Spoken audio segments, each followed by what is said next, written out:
Tặng Lê Giang đó. Anh nước dừa tặng kìa. Anh làm đi, anh làm đi. Dạ, anh cứ làm đi anh. Trái tim tanh vỡ. Sao Ở trong mấy hộp tắt đi. Mày xài nó nói là không ăn hợp tác được đúng không? Ôi thiệt luôn á. Đây.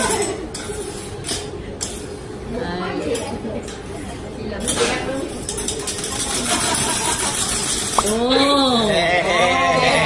Cánh bún rớt ngoài chị Luận.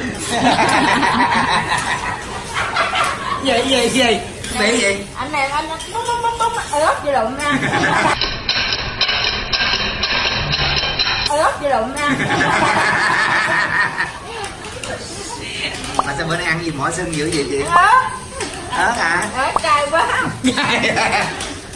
Mà cái mỏ xương hiểu được thôi, cái bắp tay xương dữ vậy. Mập. Không biết. Trời ơi, mập thì ra là mập. Đây ăn ngon không? Ngon muốn chết. Đây bên đây đi làm cái gì vậy? Đi quay Anh em đi quay chương trình nhanh như chớp. Nhanh như chớp. vui không? Vui, rất vui. Áo này của tôi mà. Thì sao? Tại sao mặc áo tôi hoài vậy? Thì MC kiểu gì có tiền mà sao mà mặc đồ người ta hoài vậy? MC tiền cái xe bèo lắm. Cho nên em phải mặc đồ, mua đồ quần áo thì em thấy mắc quá, tôi lấy quần áo của chồng mặc.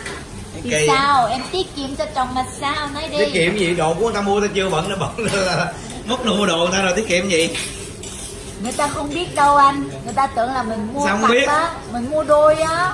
Quá Thực tế thì trời. mình có mua một cái thôi. Nghệ sĩ gì đâu mà keo như quỷ vậy, lấy đồ người ta bận không? Bận nộ nha. Bận nộ.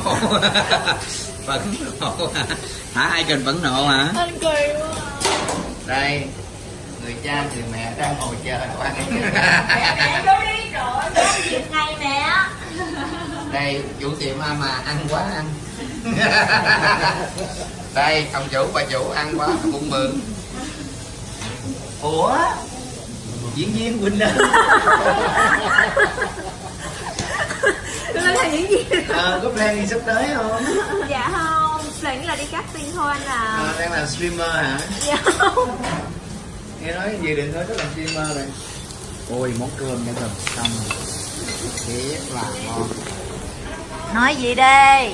Trấn Thành. Nói chung là ngày hôm nay là hôm qua làm bá đề đi, nhưng mà má mình đi má mình đi du lịch. Đúng rồi. Lẽ ra mình không dẫn má mình đi ăn được, bữa nay mình kêu má mình tới ăn bù cho má đề đi đó. À vậy hả? Má từ đây hả? Vậy thì nhân dịp hôm nay thì ngoài bữa cơm thì anh có tặng cho mẹ cái gì không? Có Cái gì? tặng cái dầu thơm. Còn con vợ thì tặng một cái gì đó không biết, bịch bự lắm nhưng mà hình như là đồ rẻ tiền. Rẻ tiền cái bà nội à, tôi mua đất nước tại Hàn Quốc nha má. Đất nước tại Hàn Quốc. À. Mua cái gì mà nãy có dán miệng thế là tôi thấy không biết có tốt hay không hay nè. Mua đất nước tại Hàn Quốc. Cái câu văn không có nghĩa gì á.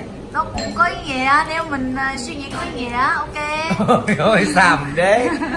Thôi nói gì nữa, ăn đây ăn đây. Rồi ăn đi, Xin bye chào bye. tạm biệt. Bye bye.